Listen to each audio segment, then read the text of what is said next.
Hello, everyone. How are you all doing? Happy Sunday, wherever you are in the world. I wish you're having a fantastic day. Hopes it's bright and sunshiny like it is in New York. I don't want to brag, but it is beautiful outside. The sun is shining. It is a blue skies. I mean, we've had gray for like, I don't know, it feels like 2 weeks straight. And it is so beautiful to look outside and see blue skies, no clouds. It is just wonderful. Horrible for photography, but beautiful to be out of. So I am just like, yes. So hopefully it is just as beautiful wherever you are. Um, Welcome everybody. I know Black Queen was on. She came on to let us know that she is not feeling well today, and she has to run off to the doctor, and so she is under the weather. So please pray for our awesome Black Queen that she recovers soon, that her doctor visit goes well, and that she is able to recover soon and come back to us. So, or she might be listening, while, but Black Queen, you know, you just chill and relax, put your feet up, and get well soon. So please be praying for Black Queen and anyone else around us who is not feeling well. So anyways, what is going on within the world of our faves and around the world of our faves? Well, before we even get to that, I want to say hi to my friends in the chat. So just want to make sure you all hearing me well. So give me a thumbs up if you hear me well. So Karen M, our awesome moderator, is here. Hi, Karen M. And this was Black Queen earlier letting us know that she is under the weather and going off to urgent care. So imagine she even came on to tell us. I was like, oh. Um, so again, sending lots of prayers and get well wishes to Black Queen. Didi is here. Hello, Didi. And who else is here? CK is here. And Gerda is here. And Lorna is here. Hi. Oh, oh, I'm glad you liked it. I liked it, Lorna. 2 Cents Crew. I shared some photos from. I've just finished wrapping a short film where I was doing on-set photography for them. It was such a fun time, and so that this is what she's talking about, the group shot. So I'm glad you liked it, Lorna. And I sometimes share some stuff for our 2 Cents Crew. So if you're not, a member of the 2 Cents Crew, join us, and you can get some behind the scenes shots as well. So there you go. And feel free, when I share pictures on there, feel free to use them. I mean, that's why I put them there. So you guys can use them however. It's my gift to you, at least in just a little way of saying thank you for what you are sharing and giving to the channel. So thank you, thank you, thank you. Let's see. So Church Nelly is here. Hey, Church Nelly, how are you? And Nalu Thandu is here. And who else? Church Nelly giving us all the thumbs up. Yeah, we need all the thumbs up today. And who else is here? And so our friends that are coming in. Church Nelly, it's Sunday. I would love a picture of Nacho by you. Okay, so the next time I hear of Nacho being in the U.S. and in New York specifically, and for her 17th being a member of our 2 Cents Crew for 17 months, thank you, Church Nelly. And just for you and on your behalf, I will seek out wherever Nacho is playing in New York and make sure and get a photo for you. So there you go. That is my pledge to you, Church Nelly. Thank you, thank you, thank you. And Karen Word is here. Hey, Karen and Ellis. Oh, wait. LDSW is here. And Lauren is here. Hi, guys. So we'll say hi to all of our friends coming in. But back to our faves, who I cannot get enough of these photos. Obviously, we know that's from Jamaica. What is a week ago or 2 weeks ago? Time's flying by so fast. And so I don't know about you, but I cannot get enough of these photos. They are just so lovely. And, many of us are just still feeding on them. We know Shutter Island is still a little, being themselves, I should say, about this and about them and and we're very happy to hear and to see Jamaicans really just laughing at them, especially those crazy ones in the press. They're just mocking them for their stupidity, and we just enjoy that. So anyway, I'm petty like that. And so yeah, so I've been still dining out on these photos and just enjoying them and going back and just seeing the videos and all of those things. And again, it just speaks to the kind of power that Harry and Meghan have, and the real stupidity of the UK allowing these two to let go, because it's so easy for them to be able to get in to be a part of this community. They just fit into any place they go into. It's not hard for them. That kind of power is something that is needed, and it's something that the UK desperately needs. And they allow it to let go because they assume Kate and William will be able to take over that. And we've seen the mess they made, especially when they went to Jamaica. And so Nels Abbey, who is well, he is, I think he's an author, but he also writes every now and then for the Guardian, and I think others as well. And so he touched on this in this article, and this was from last week. And it's funny, I saved the article, but then I meant to share it, and then I completely forgot, and then I ran into it yesterday. I was like, oh, I forgot about this article. And it's a real cool article, and I encourage you to read it because it's really cool. But this is some of what Nels Abbey had to say about Harry and Meghan's soft power and what the Brits have basically given up. It says Harry and Meghan in Jamaica are soft power dynamite. Britain is left with kryptonite William and Kate. At times like these, it's clear that the Sussexes represent a missed opportunity for the UK that needs friends in the world. They sure do. And a popular Nigerian adage says the cow never knows the value of its tail until it's chopped off. In many tragic ways, this speaks to today's Britain. From EU membership to competent leadership to low inflation, it seems necessary for Britain to lose things to appreciate their importance. This week, look at Harry and Meghan being feted in Jamaica. See the soft power skills they carry with them and think about that Nigerian adage. In much of British media, Harry and Meghan are all-year panto villains. But around the world, they could not be more loved. Often, for the very reason they are despised in the British media.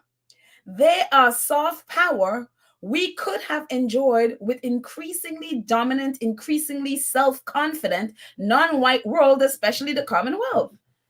And so he goes on to talk about that. He goes on to talk about, them needing this kind of soft power in light of the mess William and Kate made, 2 years ago, a year ago, whatever it is, they were there in 2022.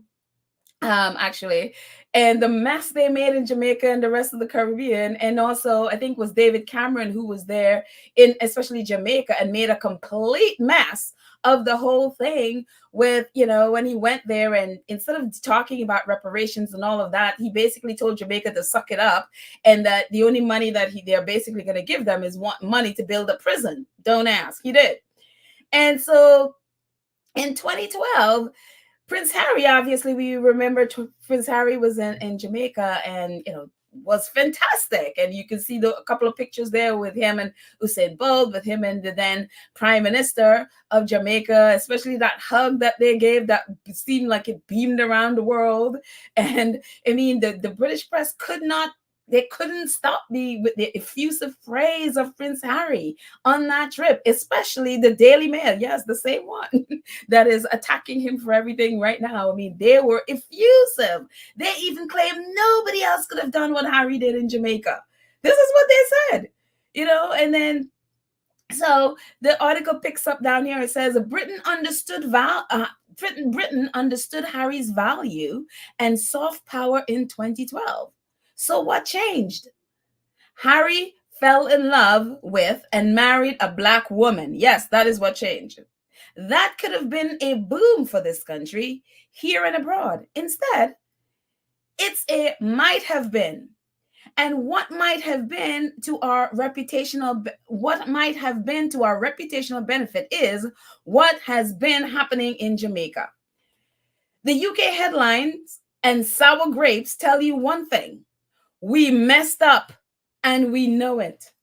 Meghan was and remains soft power dynamite. And all we have now is the soft power kryptonite of Wills and Kate and the Windsor firm that spurned her. Still, that's us. We never miss an opportunity to miss an opportunity. And so, the whole article is really good. So again, read the article. But again, it's the same, it's the thing. It's like, it's the what might have been if they weren't stupid and let Harry and Meghan go. Again, it is so easy for them to just hang with it was just so easy and effortless to bring this kind of, especially the fact that the UK really, really needs it. With all the mess they've made with Brexit and all of that stuff, they need it. And they want other Caribbean countries to stay, having the king as their head of state. They want that. And so how easy it is for Harry and Meghan to just rock up to other Caribbean islands. Hey, Guyana, I'm coming over. Hey, Antigua, I'm coming. No muss, no fuss. Don't have to do a big old, tour or anything like that. We're just going to come and see a film festival and just hang with the people and, simple stuff like that. They could have had that. But as Nell said, now they're left with kryptonite. And he's so right, because increasingly, those countries who were, before falling all over themselves because of royalty are no longer doing that. This generation don't care about royals because they see them for what they are. And as Nell said, right now we messed up. We know we messed up. And it's sour grapes, as the Jamaican podcaster was saying that. I think it was a few episodes back. I was talking about him. He was like, "They're just bitter, bitter, bitter. They are bitter people. We don't like bitterness." Exactly that.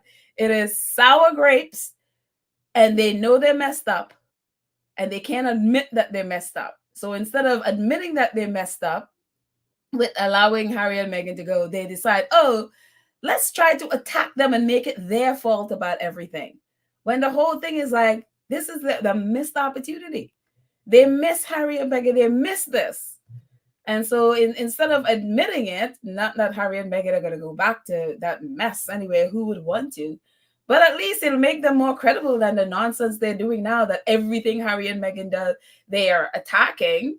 So, but anyways, when you get a chance, read Nels Abbey's whole article. It's really, really good. So again, soft power missed. And so moving on, talk about soft power missed. So we love the fact that our faves are out of that mess. And again, this I missed. This was earlier this week on last Monday. Clever, it was just the online store, and they would do their little, tea time things and all of that. If you follow their Instagram, you see all the stuff that they do in California. But now Clever is near you. And so if you live in any one of these states, you will have you have a Target in your community. You'll be able to just purchase purchase Clever coffee or Clever lattes there. And the cool thing about this is, because it was a little pricey, the big packets that you can order from them, it is a little bit pricey. Not everybody can afford that all the time. And so what they did was they repackaged it, because Target, a lot of it caters to people who are just, if you're going to try something that you haven't tried before, you're a lot less likely to buy the huge thing, and then, and it's more expensive, like almost $30. But you're a whole lot more likely if it's under $20. And so what they've done is, other than changing up their package, the colors, and make it brighter and everything like that, is that they have also, they make the smaller packages of it and bring the price down under $20. I think it's like $17 or something like that now. And so they are in all of these stores at Target. So there's a Target somewhere in my community. I don't really go to Target, but I think there's one in 34th Street. So I will head over to Target and get my Clever at some point. But they are very excited. And of course, we know our faves is one of the first investors of Clever. And so it has been doing great business. And so, hey, our fave's going to be rolling in the money. So, it'd be interesting what other outlets they they put their brand in, but they are very excited about it. Those are the two founders there, and very, very, very exciting. So yeah, Clever is doing things and going places. So kudos to them and our fave Meghan. So, and this was very cool. I saw this online and I was like, oh well, this is great. I mean, this is talk about, and not that she was even wishing it, but when you put good things out in the world, sometimes great things come back for you. Because apparently this is Carly Fortune. She's on Twitter. And so she posted this back, and as you can see highlighted, in 2018. And I'm just gonna move my banner so we can get see the whole thing. So if you haven't subscribed, go ahead and subscribe. Click the notification bell so you know when we drop a video, and like and share the video. That would be awesome. And so Carly put this on Twitter in 2018. She says, I'm binging my way through at Suits USA. I felt a bit sheepish about it at first, but I've decided to own my fandom. Suits rock, you guys. Suits rock, you guys. And I think Meghan Markle is going places. And I think that Meghan Markle is going places. And so she wrote this back in 2018. I'm sure not even thinking, not even anything. But I just love that. She just put that positivity out there. She's a Suits fan. She's, part of her thing. And she singles out Meghan. And it's so wild that now in 2020, well, this happened in 2023, as you can see at the bottom, about what, a little over 6 months ago. Same Carly Fortune. I never thought I'd be making this announcement, but since I am, it feels fitting that I am doing it from the cottage where it all began. I am thrilled to confirm that I am teaming up with Netflix and Archwell Productions on the adaptation of Meet Me at the Lake. Will and Fern's love story is dear to my heart, and I can't imagine a more perfect partnership. Writing this book was a tremendous personal challenge, and to see it recognized in this way is truly incredible. That's right. So Harry and Meghan and Archwell are going to be producing her book. They've adapting it into a film, and as you can see, it was a number 1 bestseller. And she's now going to be working. But again, you go back to April 26, 2018. I'm sure she never in her wildest dreams imagined this. One, her book is done out there, number 1, and now the person that she was raving about in 2018 is now producing a film based on her book. And it's just, sometimes you put positive things out there, you just never know what's going to come back. And I love that. I absolutely love that. So there you go, Carly. And best of sending you best wishes and all of that wonderful stuff. I look forward to seeing the film. I read the book, and so I look forward to see what they will do with that. So very cool. Put your positive stuff out there, everybody. So what else is happening? Oh, there are so many reasons why, we've been on Prince Harry's spare since January 10th of 2023. We have not stopped. But and the whole of last month in December, we were all about all of the end of year list that Spare topped, whether it's people purchasing it, listening to it, library Twitter, the whole bit. Spare was number 1. And so for so many reasons that I'm so happy that Harry decided to write his memoir, put his story, tell his own story, and not allow others to tell his story for him. I mean, I think it's probably one of the best decisions, other than taking his family out of that cesspool, is telling his own story, him and Meghan telling their story through the Harry and Meghan docuseries, to the Me You Can't See, to the Oprah interview. Hope maybe at some point Meghan would also write her memoir, whatever. But to tell their own story is one of the most important things you can do, especially when you in this kind of situation and you are in that kind of family and with that kind of press. It is so important that your words are what you say, and who you are is told by you. And so But one of the great things about that is that, not only that, but it's also revived the book world. And so booksellers who have been obviously keeping track of everything books, especially in 2022, 2023, says last year was a very good one overall for publishing your life story or writing someone else's. Nielsen Bookscan biographies and autobiographies category earned 120.6 million pounds across 2023. It's the best taken a decade and a half.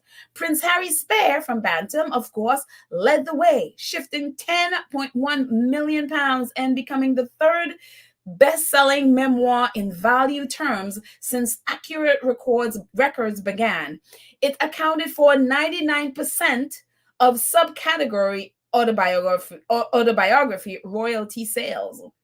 As you might imagine, as you can imagine, autobiography or royalty is not much published into, and Spare's take last year eclipsed the entire category's all-time sales since Bookscan Market Cube data began in 2001 by a margin of 3-1.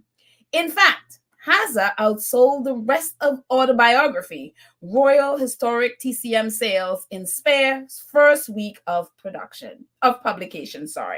So Spare was, obviously it dominated everything, as you can see. It's like of all the royalty stuff, 99% of the sales was because of Spare.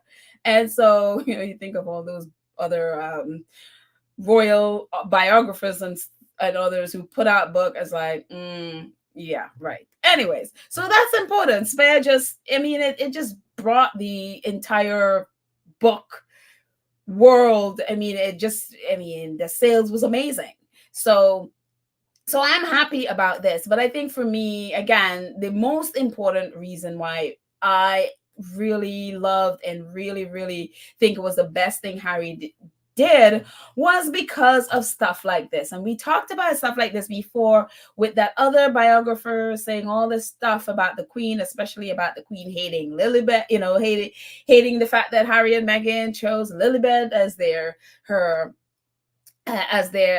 daughter's name, and how she claimed that it was the only thing she owned in the world, and all that nonsense, and basically lies, as we've talked about here, basically using the Queen's name and using the Queen as proxy for their hate and all of their lies. And because the Queen, and this is the reason for me why it's so important to tell your own story, because the Queen never really said anything. Nobody really knows her thoughts, at least not in public. No one in public, there's no public record of how she thinks about just about anything.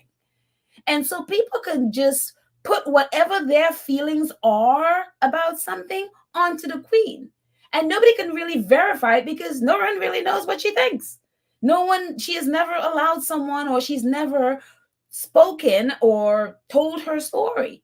So nobody knows. And so you have these reporters and so-called biographers who can make up any lie and put that on her. And in the name of trying to destroy Harry and Meghan, what they're doing is destroying the Queen's name, and now destroying her husband's name.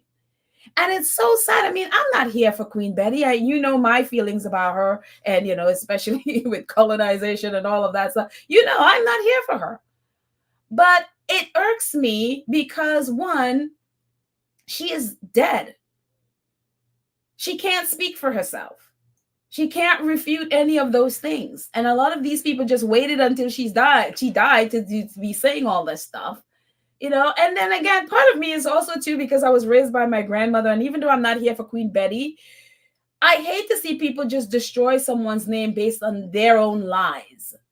And it's very sad to see, King Charles is there, and he seemed to refuse to stop them using his mother's name in this kind of things. And it's just like, what is, it's just really sad. And again, why it's so important for Harry and Meghan to tell their story. And you understand when you see this, why they hate Harry and Meghan, and why they're attacking them for, whether it's writing Spare or the Me You Can See or the Harry and Meghan docuseries. Why? Because they cannot lie about Harry and Meghan, because Harry and Meghan has already told us from their own lips about their story and about what things are. So anytime they lie, we can call them out, because We already got Harry's story, got Meghan's story, and what all the stuff that's around it, you know. And so one of the things that they've been trying very, very hard to do is write all these things about how much the Queen basically hates Meghan and all the nasty things she's supposed to have said about Meghan. And the funny thing with that is, again, it makes the Queen looks bad. It makes her look like this racist, two-faced person, and it does nothing for to Meghan, because Meghan has already told us her feelings and the relationship she had with the Queen.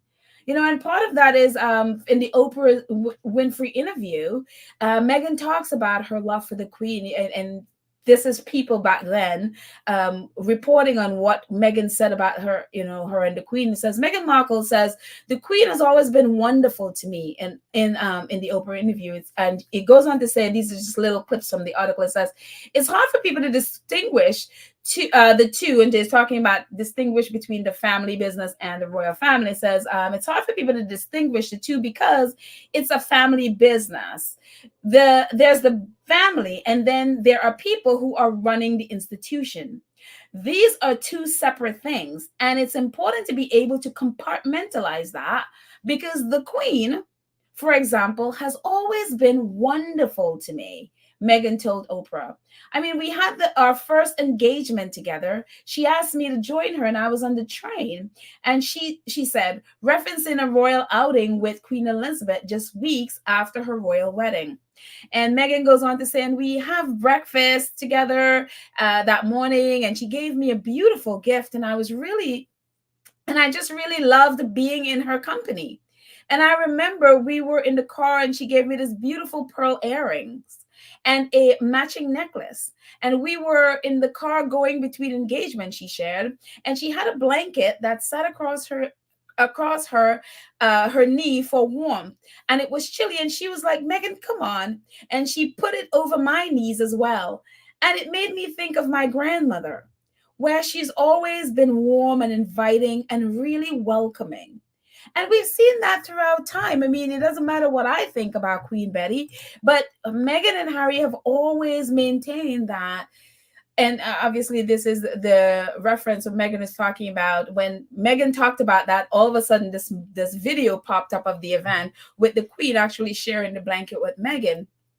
And Meghan has always talked about how welcoming the Queen is to her, how wonderful she is. I mean, she's spoken in glowing terms.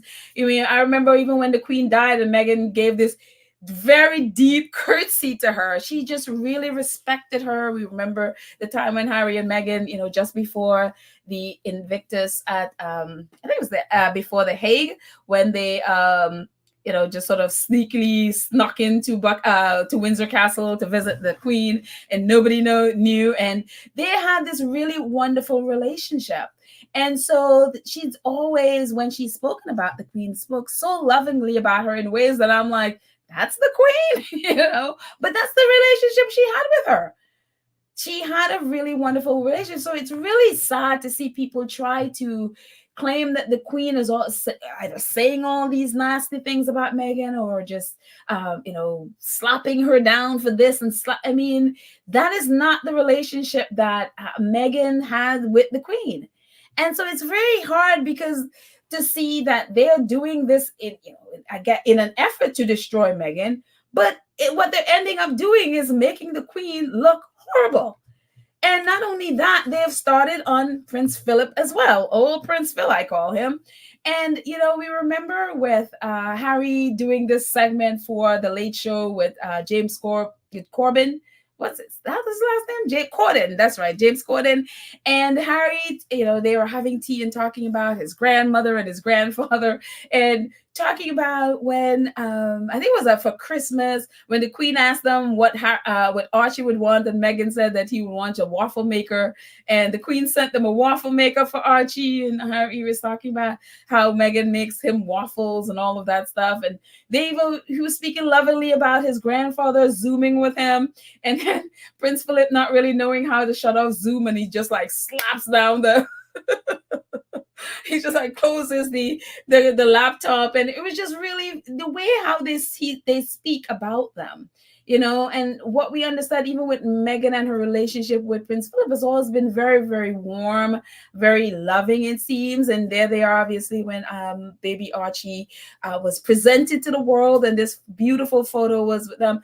Look, nobody knows what goes on behind the scenes in these things, but when Meghan and Harry tell their stories about the Queen or Prince Philip, it's always been very loving. They've never said one word or given any indication that it has been anything other than a loving relationship. Harry talk. Remember in Harry and Meghan docuseries, Harry talking about his dad, his grandfather, and when the black calves were all there, basically lined up in honor of him, he spoke so lovingly about them. And so to see the British press doing everything in their power to, again, I guess in their mind, destroy Meghan, and you notice they're going after Meghan, and now they're saying all these nasty things about Meghan, when all it is doing is destroying the name of the Queen and Prince Philip. Nobody in their mother, and their brother would believe that they're that. And if they are, they just present themselves as nasty, vicious people. Because in front of Harry and Meghan's faces, they were wonderful, loving grandparents. And so it's very sad. Again, these are two people who are dead. They're old people who are dead, cannot speak for themselves. Why would the royal family allow these people? And again, doing it for money. Again, we don't know, because the Queen nor Prince Philip has ever put their feelings about any of this, about Meghan or Harry, whatever, on paper. They have not spoken their feelings about it. They have not told their own story. Now, those within the royal family or within the royal household and the press can do whatever they want with their story and put whatever and use them as proxy for their hate, and which is what they're doing. Again, this was Prince Harry, and this is people talking about Prince Harry and talking about his, grandfather and grandmother. It says Queen Elizabeth has mastered the art of video calls, as she is shown in various public chats amid COVID lockdown. But her husband, Prince Philip, has a unique way of ending virtual calls, according to grandson Prince Harry. On Thursday night's episode of The Late Show, Harry, 36, told host and friend James Corden that Queen, 94, and Philip, 99, had taken part in Zoom calls with him at his home in Montecito, where he lives with wives Meghan Markle and son Archie. My grandmother asked us what Archie wanted for Christmas, and Meg said a waffle maker. She sent us a waffle. She went to us a waffle maker for Archie. So breakfast now, Meg makes up a beautiful organic mix in the waffle maker, he told Corden. Harry added a bit of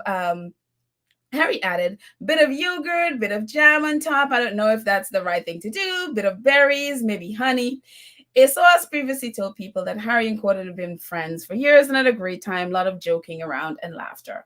And of course, we remember this whole thing. It's like, I don't know, maybe over 40, 50 million views at this time on YouTube. One of the most popular thing, I think, that came out of the Late Show. So we remember all of this. And so again, it is just really, really sad to see that the royal family allowing people to destroy this woman's name. Look, there are a lot of things you can go after Queen Betty for.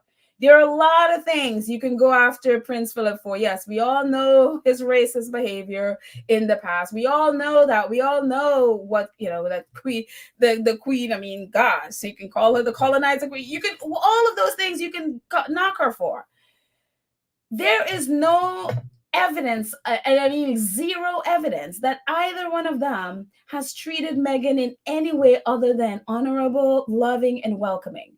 There is none. And, if you listen to the people who are supposed that this is directed at, how they have been treated by the Queen, especially by the Queen, it's been nothing but loving and gentle and just welcoming. And, that's why, again, you look at Meghan, you don't sit there and curtsying, deep curtsy as Meghan did to someone who treated you in a horrible manner. You see the difference. Just look at the funeral, how Meghan just basically was separated from the others, and the respect she showed to the Queen. And so it is just really sad, again, to see them allow the British press to destroy these people's name, all in an effort to take down Harry and Meghan. It is just truly, truly sick. And so, again, why I think it is so very important that Harry and Meghan had put their, put their words, their feelings, their life, their story, their history, everything.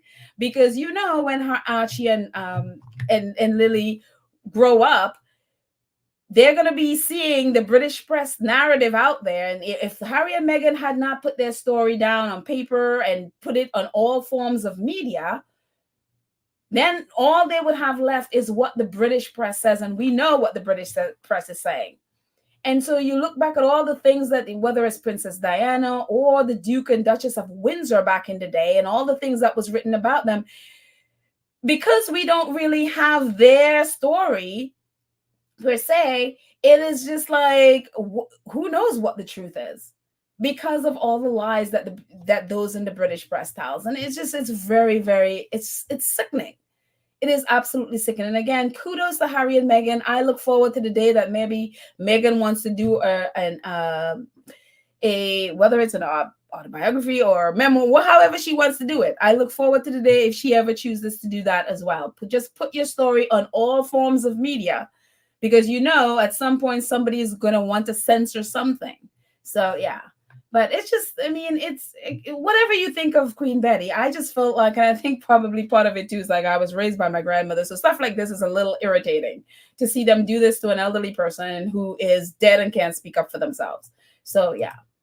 And another thing they were talking about, again, with the Queen, and I don't really care per se about this, just it's of no relevance with stuff. But, one of the lies they were saying, about how her hating Meghan, that fact that Meghan wore white and all that. Again, the lies. When there's evidence to just like, look, why would she be hating Meghan's white because it's a second wedding when her all three of her kids are divorced? Well, three of her four kids are divorced. And here's Anne at her second wedding to what is it? Her husband is in the military. So yeah, this is her in white in her second wedding. This is Camilla. Yes, they would be like, oh, she has the gray stuff on the top, but that's just the camouflage, because look at the bottom. She's wearing white. And so the whole nonsense about, again, putting your narrative and using the Queen as a proxy for hate is just so distressing to see. And so, again, it's these people behave like the internet isn't there. It's like, you do know there's an internet that people can just look up this nonsense.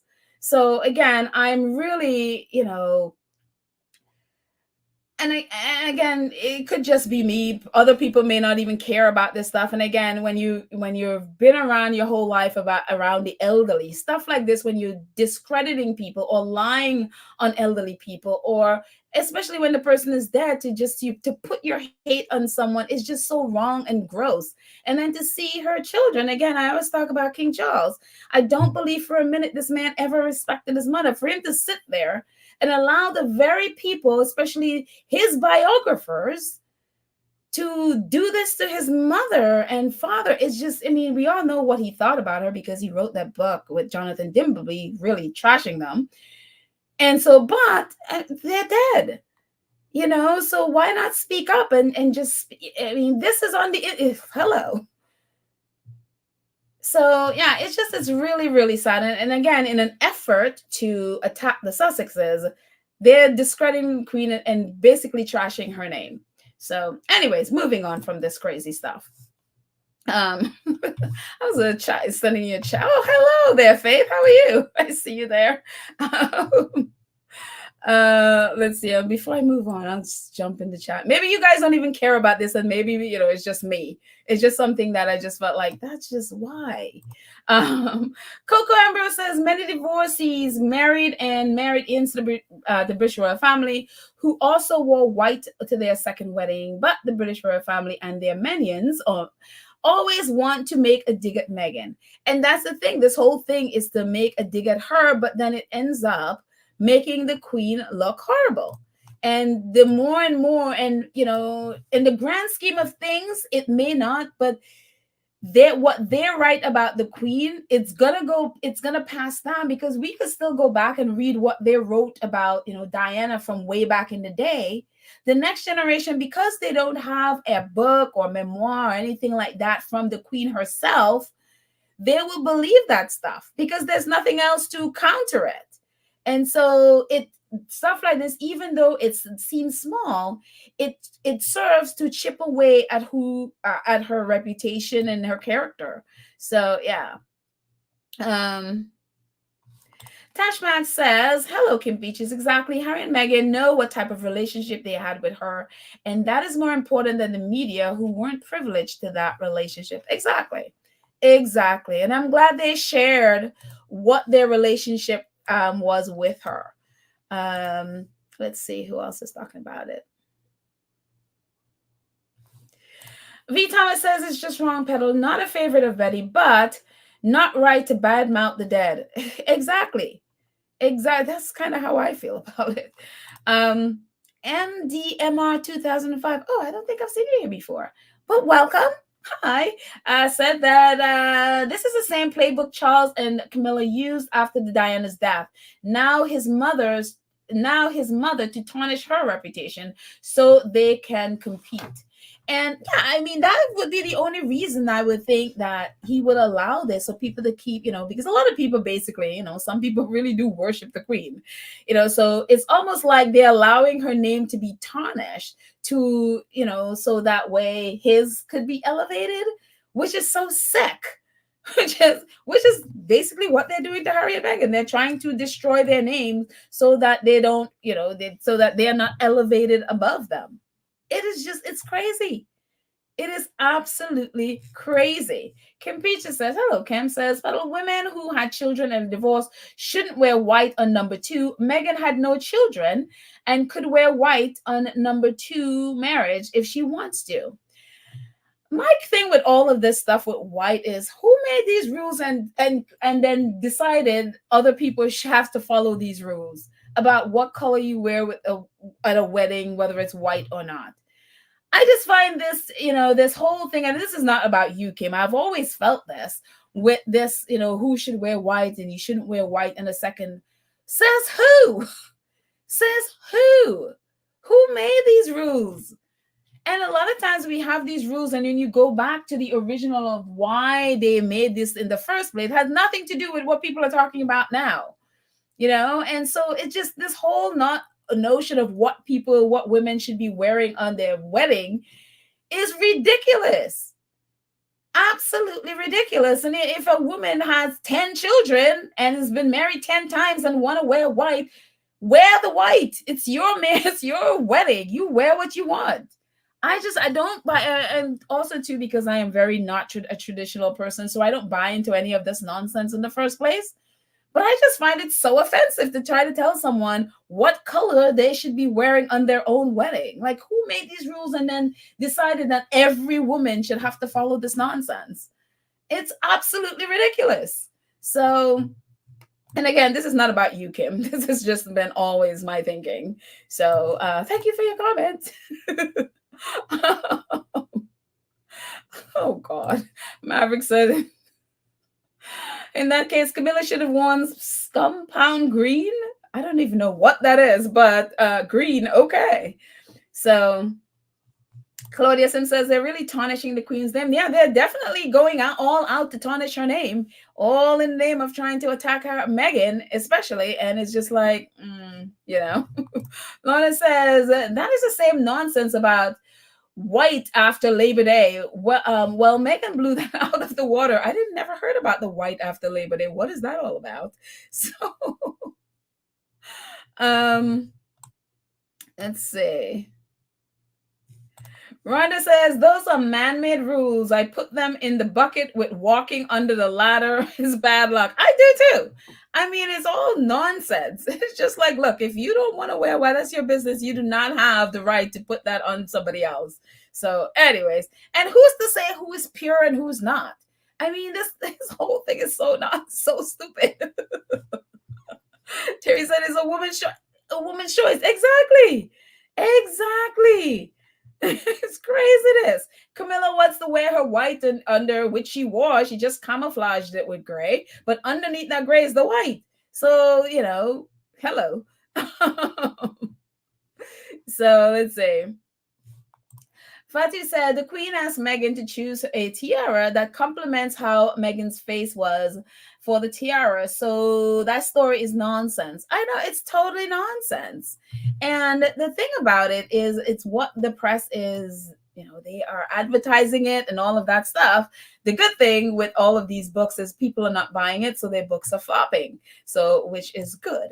But going back to Camilla and her nonsense. So apparently, I had heard about this a while ago, and I forgot about it until I read into this article yesterday. And Camilla has a podcast. And you know how they were attacking Meghan's podcast and all of that. In spite of that, Meghan podcast was number one, knocked off Joe Rogan, and did all these wonderful things until, they parted ways with Spotify. So Camilla has this reading book club thingy that she's been doing. And so they decided to do a podcast. And so The Guardian is writing about, or at least doing a bit of a review on I guess they've done like 2 or 3 episodes now. And so The Guardian says, Queen Camilla's book podcast, The Case of the Missing Monarch. And you're like, what? I thought she was her podcast. Anyway, apparently this is what's happening in the podcast. Realistically, there are only 2 reasons anyone would ever want to listen to a podcast named Queen's Reading Room. The first is that they are really reading. And the second, and I can tell you, you're already way ahead of me here, is that they really like the Queen. So it brings me nothing but dismay to inform you that, that a full 50% of the Queen's Reading Room listeners are doomed to come away from the endeavor feeling bitterly disappointed. The Queen's Reading Room is the podcast offshoot of Queen Camilla's charity/book club, where she recommends books for her loyal subjects to read. Thus, the title thus far has included Frankenstein, Lessons in Chemistry, and A Year of Eating Dangerously by an obscure young up-and-comer by the name of Tom Parker Bowles. That's right, her son. She's advertising her son's book. The thought of expanding this pursuit into a podcast seems like a natural one, since hearing the Queen discuss her favorite books at length, perhaps with people whose backgrounds would help to challenge her interpretation, would surely be an ideal way to humanize an aloof and out-of-touch monarchy. Well, tough luck. That isn't what the Queen's Reading Room is at all. Instead, it is a deeply generic author interview podcast where Camilla sort of pops up and then ends to tersely announce that she quite likes Harry Potter but refuses to do voices, before rapidly repeating in a cloud of cigarette smoke rapidly retreating in a cloud of cigarette smoke and gin fumes. The other word that isn't the sort of thing you'd listen to if you wanted to learn anything about the Queen at all. What a waste of a potentially winning premise this is. Had Camilla gone in with both feet, the podcast still could have been a disaster, but at least it would have been an interesting one. Maybe if she could have recorded the opening introduction herself rather than foistering it off to a lackey, the enterprise would have had a bit of personality. If she had gone one better and fully committed to the genre by doing intermittent blank-eyed sponsor ad reads for vitamin supplements and Amazon Prime Video, I might have been inclined to listen regularly. And so it goes on and on, talking about all the things that the podcast isn't, everything that you think it should have been and it could have been, and it isn't, like Camilla actually being on the podcast. And so I have no idea what they were thinking in terms, if it's something that's called the Queen's Reading Room podcast, then you would expect the Queen to be the host one, to be, if she's not the host, to be regularly on there talking with somebody else who is hosting something. But you wouldn't expect her to just pop in for a few seconds of the podcast named after her. Now, imagine this was Meghan's podcast. You remember what the narrative was when Meghan's podcast? Oh, Meghan, she has all of these ideas and she just blah, blah, blah, blah, blah. She just thinks it's all about her. The whole thing is talking. You know, there's one thing with this is you never, ever, ever, at least I haven't come across any headlines with those same tabloids who were attacking Meghan's podcast, criticizing Camilla's. If I didn't come across this article quite by accident in The Guardian, I wouldn't, I mean, first I forgot all about her and her podcast, but I would never have known that this podcast that's supposedly called, the Queen's Reading Room doesn't really have the Queen in it. And when she pops up, it's just for a few seconds. The same people who have been attacking Meghan have said nothing about this podcast.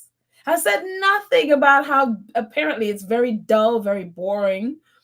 And so I saw this other Guardian article where the reporter was saying there was one lady who was a guest on the podcast, and they were wishing for a revolution so she could be queen, so she could take over the podcast because at least she was interesting, you know. And so it's again the same people who were attacking Meghan. Not one of them has said one word about Camilla's podcast. And remember, they're always like, oh, the only reason Meghan's podcast was so successful, whatever, is because she was royalty, that she's using the royal name and the royal brand to have a successful podcast. Well, this is the Queen. This is the Queen of England. So you would think her podcast, the quality of her podcast would be amazing, which apparently it is not. And you would think that, well, this is the Queen. She has the crown behind her, the whole monarchy behind her. She has a whole press corps behind her. All of the British press, like, the most powerful of the press, which is the tabloid, they would never say one bad word about her. She has all of that. So her podcast should be number one. She has everything, all of it. Yeah, these are the ratings for her podcast. These are the ratings. And you're like, but shouldn't she be number one? Shouldn't she be number one? And she's not. And I guess because, if we look back to what the reporter was saying in The Guardian, she is not.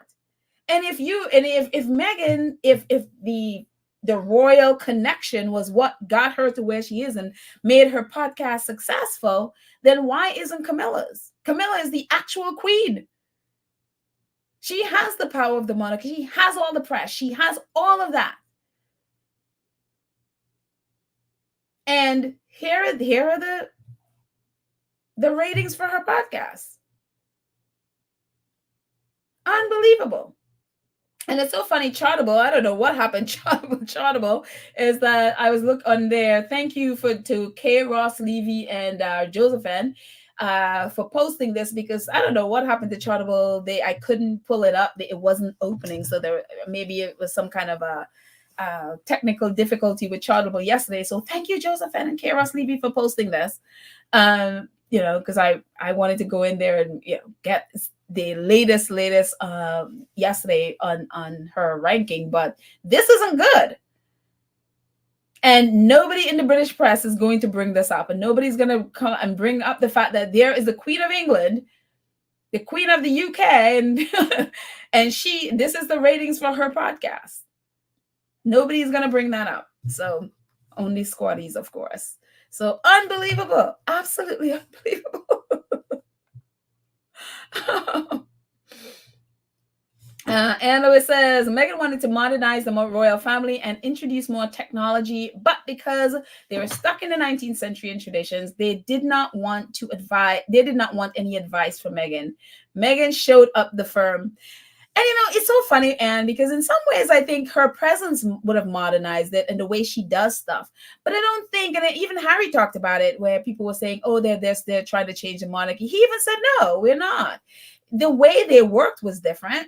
And that, if those around them in the monarchy would have imitated them, then it would have just naturally evolved into something more modern. But I don't think Meghan went there to be like, okay, I'm changing things, or I'm changing how. No, I mean, the girl was just trying to learn the ropes and fit in and to figure out how she can work within that. And then, we saw what happened. Just she herself and who she is just different and modern. And again, I'm sure they would have hoped that they would come away from the Stone Ages and into 20, whatever, 2019 when she was there. But they haven't, and so it's incredible. Um, but let's see what else you guys are saying in the chat. But yeah, so it just again, the royal family, and again, this just shows it's like, just because you have royalty doesn't mean your stuff is going to resonate with people. I mean, we see William, we see the whole Earthshot mess that has resonated with just about no one, and he is the future king. And so we've seen Kate's projects, for example, her Christmas thing that she does resonates with no one.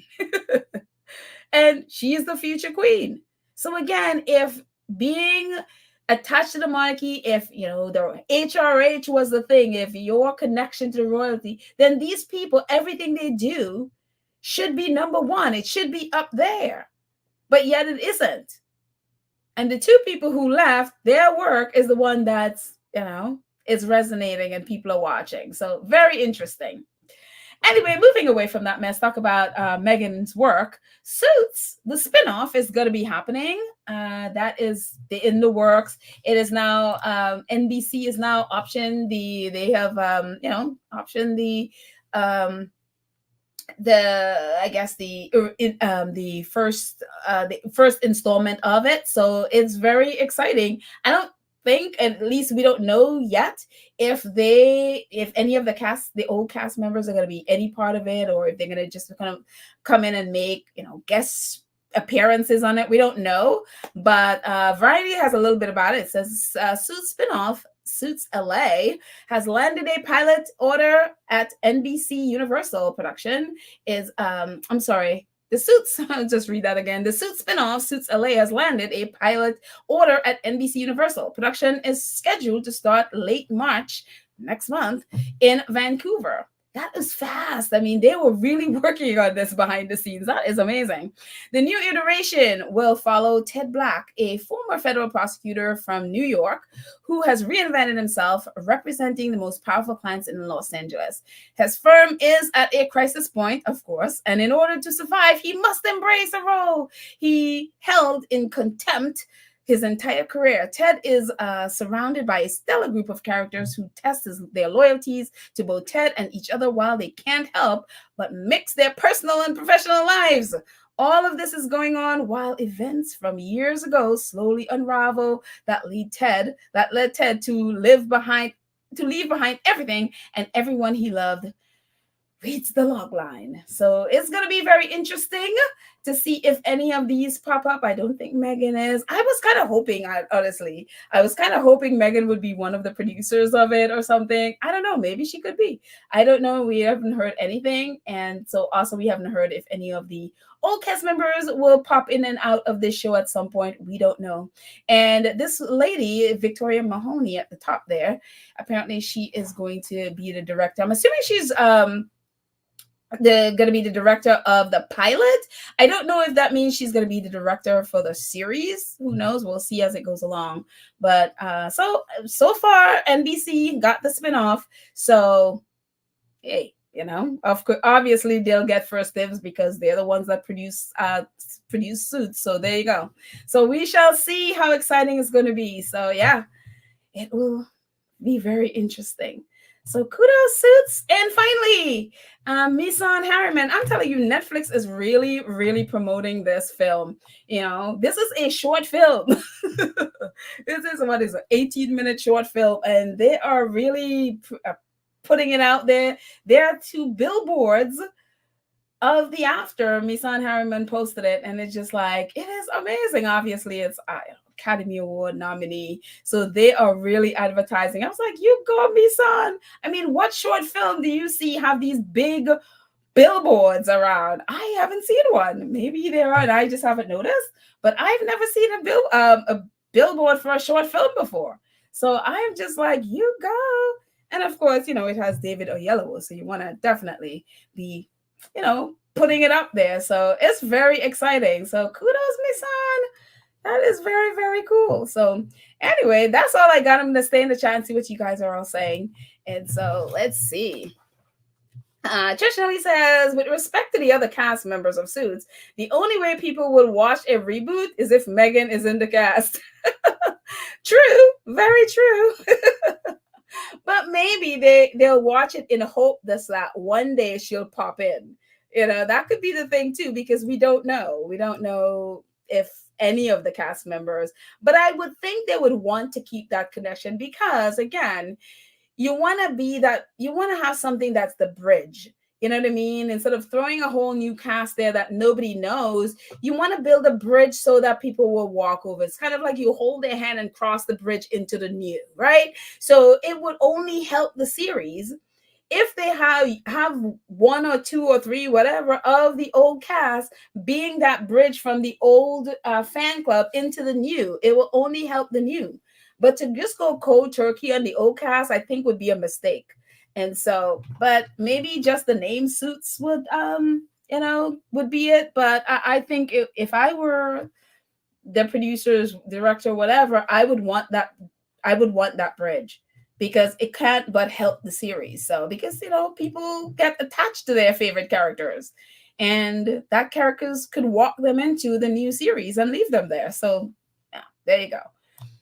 Karen M says, it's a rumor that Meghan will direct one episode. Ooh, that would be awesome. I know Patrick has directed a few episodes on Suits before. That would be quite awesome. Put Meghan in there. I think she would be fantastic. So I have a feeling she, especially there was this video that Harry did with I forgot his name, that he does this fundraiser for the military veterans. I can't think of his name right now, but it seemed like Meghan was directing it. And so I think Meghan could do it. So there you go. I mean, when you've worked on that show and you are around, and that's the thing that I remember I used to do, and still every now and then I do it, background work. And the reason I did background work is because I wanted to learn how to direct television. I wanted to learn how to direct film. So what I did was I knew that being on the set, you're so close to the actors and the directors and stuff. So you can pretty much listen in on everything they're saying when you're on set and listening to the direction that they're giving and learn just about everything you need to know. And that's how I learned to direct my films, from those things. I would literally take those jobs backgrounds so that I could be on set, so I can listen. So when you're on set and she's there, for how many seasons she was on there, you can't help but learn and know how to do that stuff. So I think she would be fantastic to direct stuff. So, and that for me, anybody who wants to learn how, just how to run a set or how to direct or whatever, and you don't have any connection on set, go do some background work and you'll be amazed at the things that you would learn on set. So there you go. I highly recommend it. Let's see. Tashmak says, yes, but Meghan has never said anything about wanting to modernize the monarchy. She tried to do her work as best she could and just happened to outshine the others. That's not her fault. Exactly. Yeah. She's just levels and levels above them. And had they, been smart enough and decided to imitate what she's doing, I think it would just be a natural evolution. I think the monarchy just, I mean, those there, they just talk about just, ooh.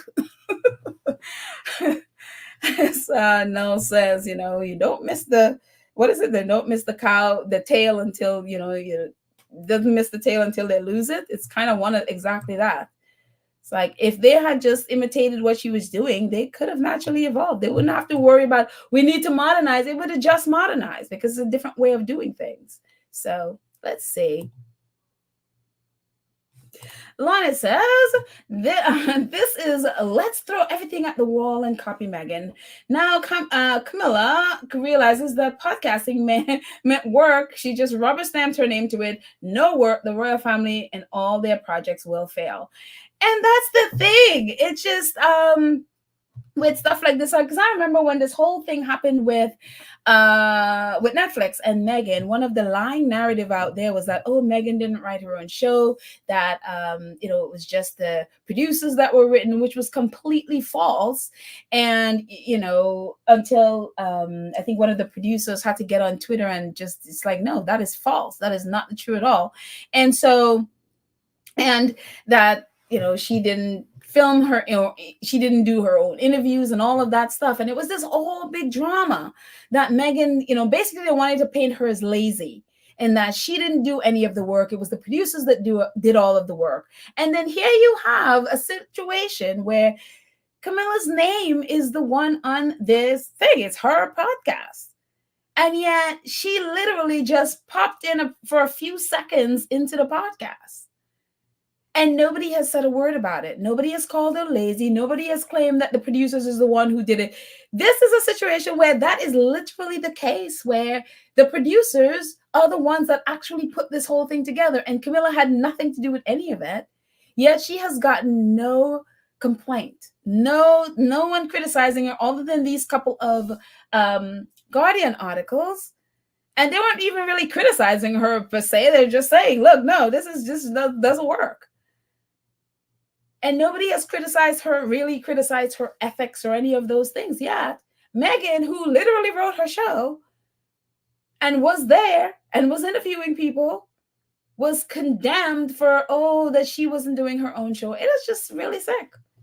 It is really sick to see that happen.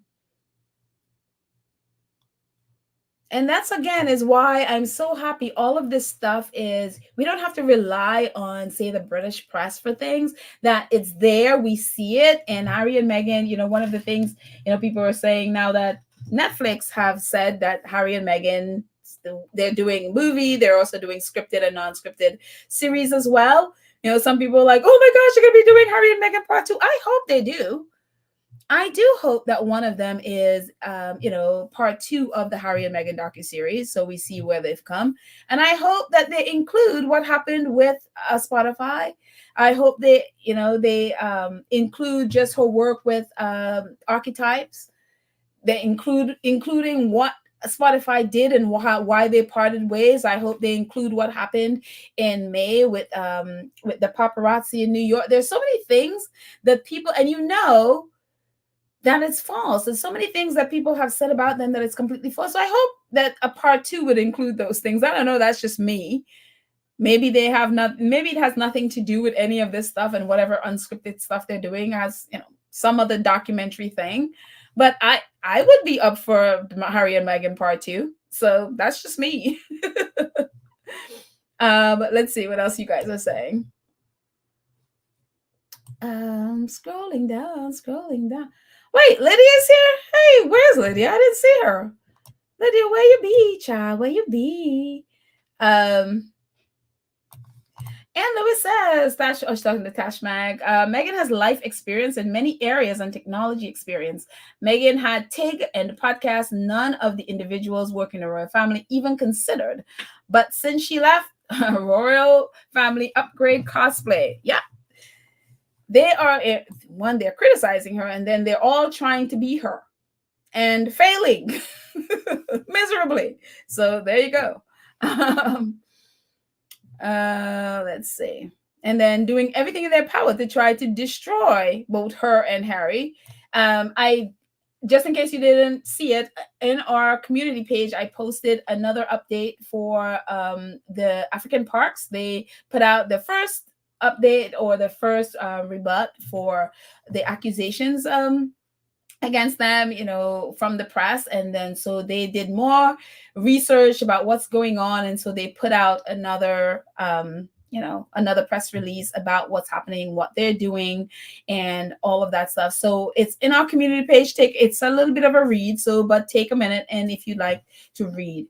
And for me, a lot of this is, and now the press is coming out with, the reason why Harry and William's relationship, fractured. It was long before Meghan. It was about conservation, because remember in the book, in Spare, Harry talked about William's like, no, Africa is mine. Like, you can own a whole continent, but they're colonizers. So that's what they think. And that's how they think. And so And so that's the reason, and they're trying to tie that in with this, this whole thing with Africa Parks. And so, which really seems rank, because I'm like, you know what, I wouldn't be shocked if William has a part to play in all of this stuff, because especially the fact that Harry is now a member of the board and all of that stuff.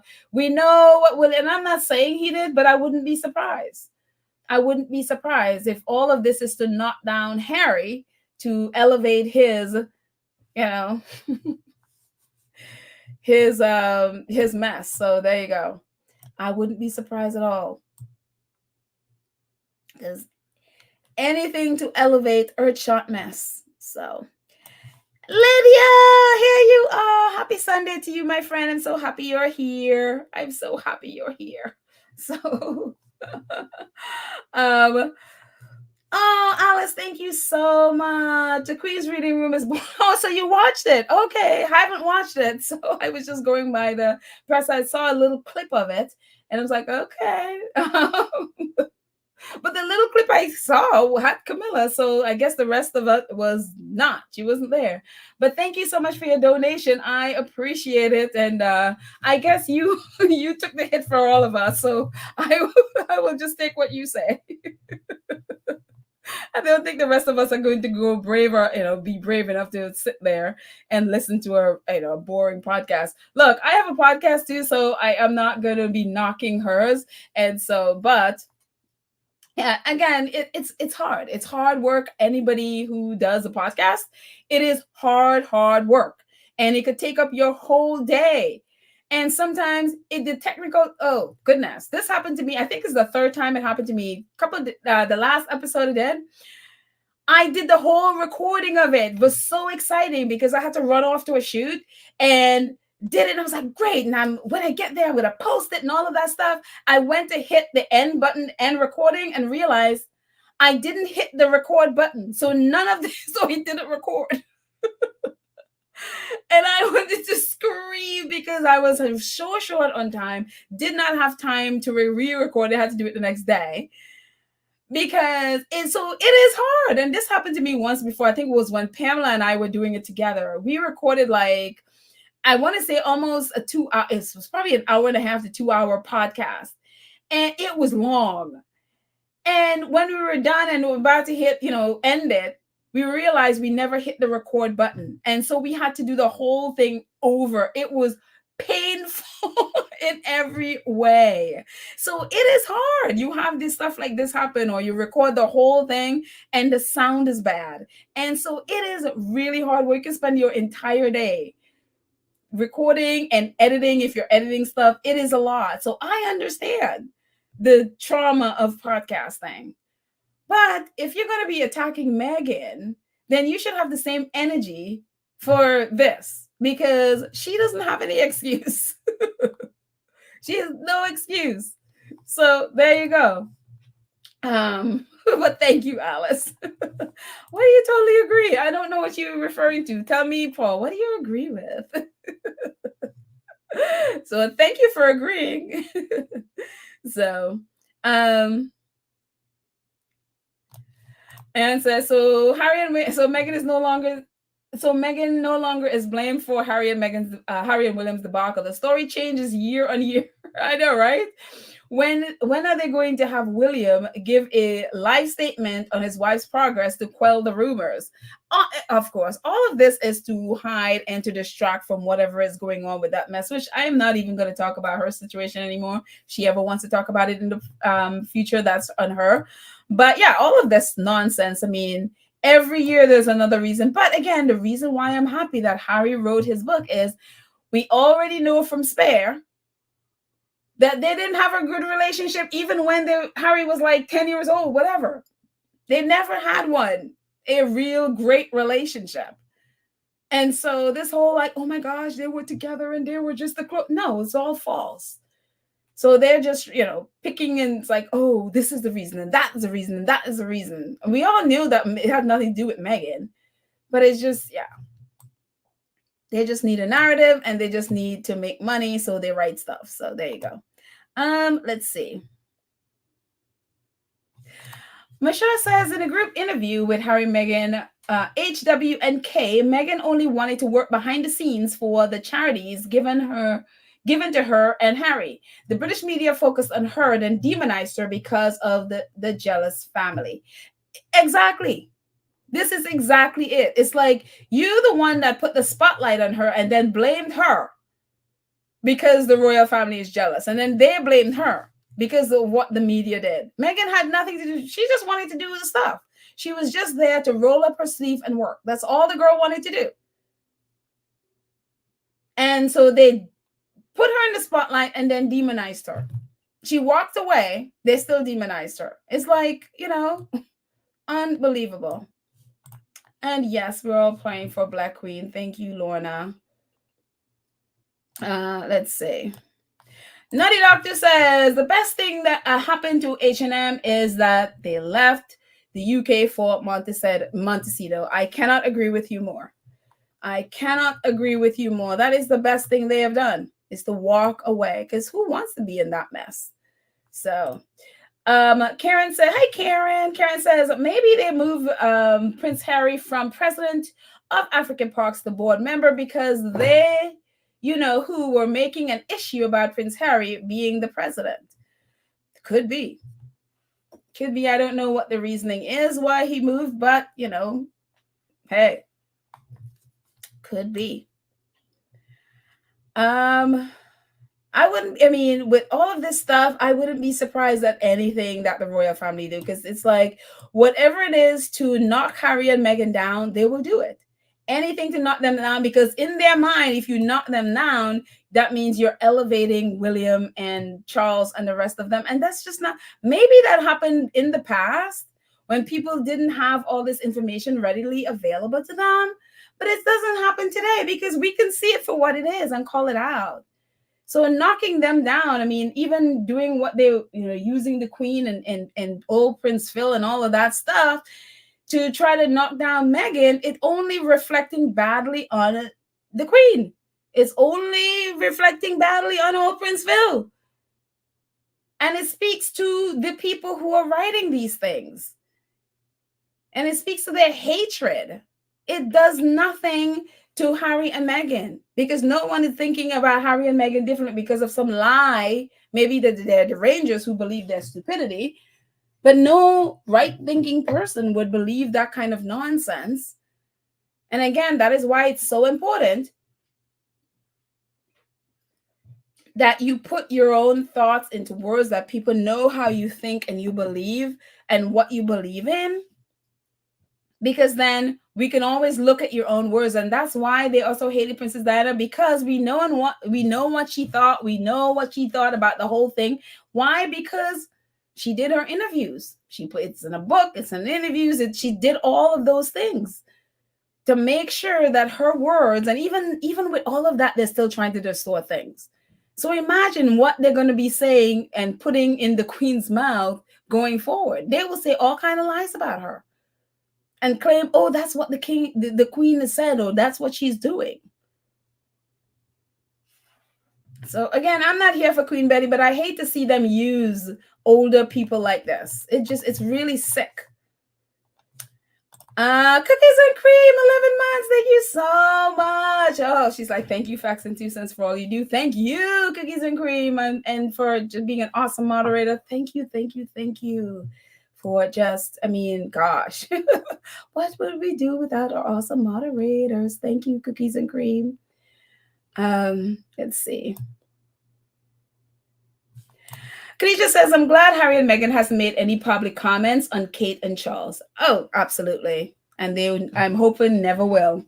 Because that's, for all of this stuff I feel like it's for an audience of two. They're saying and doing all of this stuff to get a reaction out of Harry and Meghan, who are just not falling for it. They're not allowing these people to dictate to them what to say, when to say it, which is all of this stuff they're doing, is trying to get a reaction out of Harry and Meghan. And the only thing you're getting from them is their focus on their work and the legal stuff they're doing against the press. And so I'm just happy to see it. So yeah, they get nothing from the Sussexes, which I hope that stays that way. Thank you, Lydia. Thank you very much. Please, yes. Please like and share. Please like and share. Enjoy the juice and screw if you're able. Thank you guys. Let's see.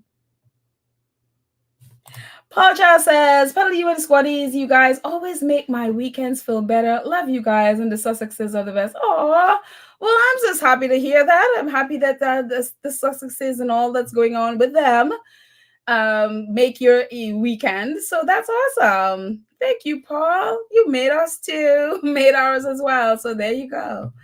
Church Nelly says, the British media is still upset about the Sussexes being Jamaica. They always will. And I am petty enough to mock them the whole time. So there you go. Let them. And I love the fact that Jamaica is laughing at them because, again, it shows how stupid they are. It's just like, I mean, for you to be upset about something like that, you have to be a special kind of stupid. So it's just like, just laugh at them. That's it. And mock them. So yeah. And as you know, Jamaica PM says, more publicity for Jamaica. So there you go. Let them keep going. So Coffee Honey says if Harry and Meghan goes back to the royal family, that would be their downfall. I mean, they're gonna lose out on a lot of things, but I think Harry and Meghan, again, they're two adults. They could make their own decisions and what's best for them. But yeah, I hope they don't. But again, families are crazy. Family stuff. The best to not get involved in a lot of ways with family stuff because sometimes they're reconciling and you're on the outside. So who knows? But we shall see what decisions they'll make in the future with that family. I can't see it being anything good, but again, I'm not part of their family. So there. Peach Rose. Hello, Peach Rose. She's like, bitter, bitter, bitter. That's right. Bitter, bitter, bitter man. There you go. They are. Hello, Patricia. I am good. How are you? I hope you are doing well. So, Sonia, thank you so much for your super sticker. Thank you, thank you, thank you for hanging and supporting. I appreciate it. Thank you so much for your super sticker. And that's right, V. Thomas. They're bitter, bitter, bitter. Not bitter, but bitter. They're bitter, bitter, bitter. So there. And so you are Jamaican squaddies. Don't at me because I that's the best I could do with that one. Bitter, bitter, bitter. So there, my fake Jamaican accent. Let's see.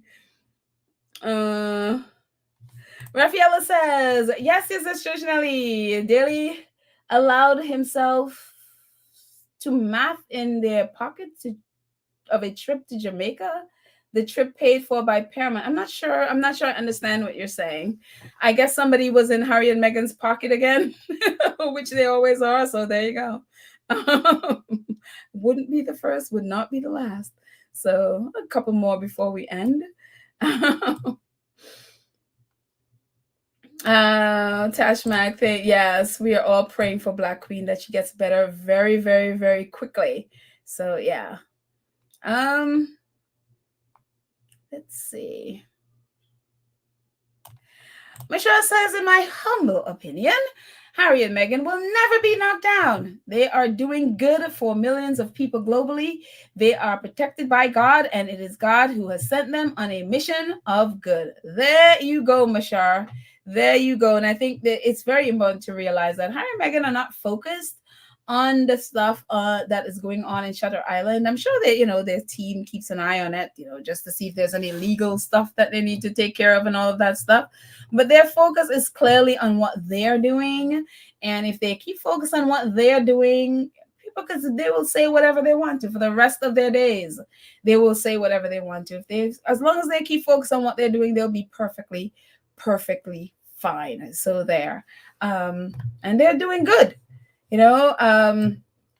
As we saw just in the in the Senate a few days ago, where the families who have lost children due to online bullying, etc., who children have been harmed in other ways, they were before Congress. There was a hearing where Mark Zuckerberg and whatever that guy is on one of those other social media channels, they were apologizing to the families for what their platform have done to their family and done to their kids.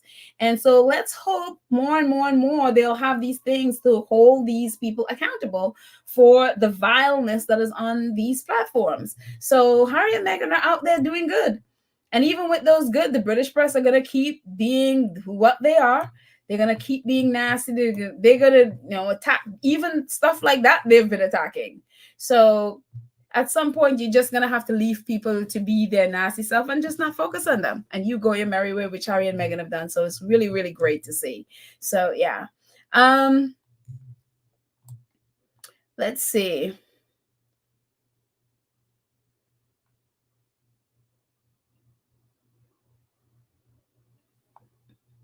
Karen Warner says, could this hole that started at the beginning of the year and still going on now is all strategies to set off the Sussexes? Them knowing this will be extraordinary year and trying to get them back. I'm not sure I understand everything you're saying. But whatever it is, yeah, a lot of the stuff that they're doing and saying is, because they assume Harry and Meghan is gonna, they're gonna be doing a lot of things this year, and whatever, especially the press, is one to get a reaction out of them and to knock them down, because again, for some strange reason, they think knocking the Sussexes down will elevate the royal family, which again we've seen. They tried to destroy Meghan's podcast, before they parted ways, in this hopes, I guess, to think that the royal family will do one and it'll be number one. And we've seen the exact opposite. Nobody cares about their podcast or whatever the mess they're doing. Nobody has cared about King Charles's documentary stuff. Nobody cares about Kate's Christmas stuff. So no knocking Harry and Meghan will ever elevate them. And they don't seem to have gotten that message. And they keep doing the same nonsense over and over and over with the same results. And it just, you would think they would be like, well, maybe let's change this a little bit. But there's no one around them smart enough to figure that out. So we shall see. They'll just keep doing it. Let's see. Lana says, empty words from Facebook and other social media network when they have reduced their network monitoring staff over the last year. Yeah, very true. Very, very true. Very empty words, because especially Mark Zuckerberg has been saying the same thing over and over and over, and they have done nothing. A lot of things is they have done worse, and so who knows what will happen. But I think other platforms, for example, like Spoutable and others rising up to make platforms and create platforms that are child friendly or teen friendly or whatever is the way to go. Because I mean, don't expect the X and the Facebook to change, because they're just not going to. Why? They make money with hate. Hate sells, unfortunately, and that's why they have it there. So there you go. If they didn't make money from hate and they didn't make money from all this negative content, they would have changed it years ago, but they haven't. Why? Because again, it sells. So there. Let's see. Michelle says, Harry said he wanted an apology from his family for what they did to Meghan and never do it again. They won't do it. Harry and Meghan will never go back to the fold, especially not now. And again, I mean, I am not in that family, so I never say never with any of these things. But it would be a little bit crazy for them to go because, again, you're right. They said he wanted an apology.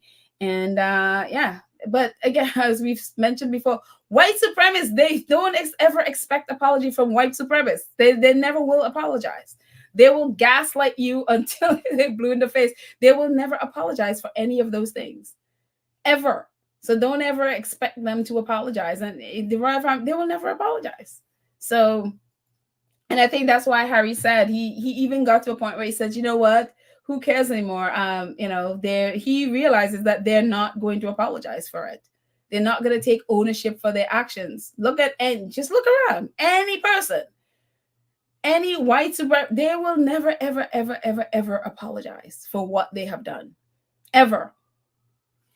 So yeah.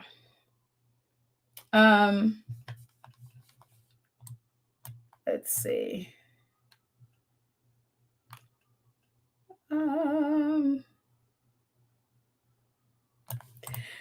Trishna says, until Congress remove the bill not allowing social media to be sued, nothing will change. That's right. Nothing will change. Again, these people make billions of dollars from hate.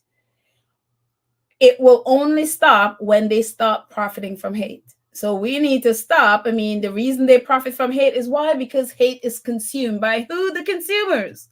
So it is all on all of us to not consume hate, to not be clicking on it, to not be sharing on it, not be liking it, whatever it is you're doing, block it. When we stop consuming it, they won't be able to sell it. They won't be able to make money from it. And so we have to see the cycle that we are infinitely a part of this whole thing. And all of us, our behavior has to change. Because if it doesn't, they'll just keep making this sort of thing. They'll still be putting this stuff out and kids will still be harmed by it. So yeah. Let's see. One more before we end.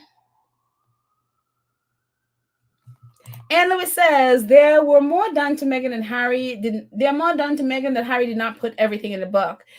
That apology will never come. Yeah, there was a lot more. I mean, Harry even said that they had to take out like 400 or something pages from the original book. So he has a whole other book that he could put there if he can put out if he wants to. And of course, even Tyler Perry said that they could have said so much more about what happened to them and what was done to them, and which is why I wish that, at some point, maybe not now if she doesn't want to, but at some point, Meghan writes her own memoir and be able to, of course we have Harry and Meghan docuseries and all of that stuff, but it'd be good for her to, this is another medium to put her story out in as well. So yeah, be very, very, very interesting.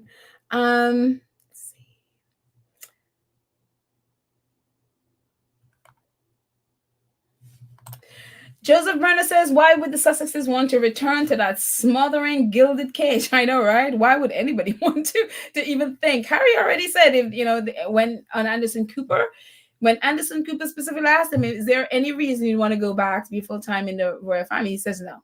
So I will have to go with Harry. He's like, no, he's not going to go back. So, but with everything, I go on what he says. He says no, but I'm also with everything. I also, there's also that never say never with things. So, but Harry said no, so I will go with that. So yeah, and I agree with you, Joseph. Why would anybody want to put themselves through that trauma? So yeah. Let's see. Cookies and Cream says, everyone continue to pray for the Sussexes, each other, and the world. And that is it. That's where I'm going to end it. Thank you so much, Cookies and Creams. That's exactly what we need to do, including Back Queen, who is not feeling well today, and all of our other squaddies who are under the weather. It's a lot. Things are going on. Weather changes, whatever, for whatever reason. So thank you. Let's all pray for our faves and pray for each other. Thank you so much to our awesome moderators, Lydia, Church, Nelly, Karen M, Cookies and Cream, Black Queen. Thank you so much for being amazing moderators, taking care of our space. I appreciate you so very much. Thank you so much to all of our wonderful, wonderful, wonderful 2 Cents crew who support the channel on a monthly basis. You are amazing. Thank you, thank you, thank you, thank you for all the support you give to the channel. I appreciate it so very much. And also, all of you who support in the chat, and whether it's donation or PayPal, Cash App, or super thanks, super chats, all of it. Thank you, thank you, thank you, thank you, thank you so much. I love you all, and I will chat with you next time. Bye.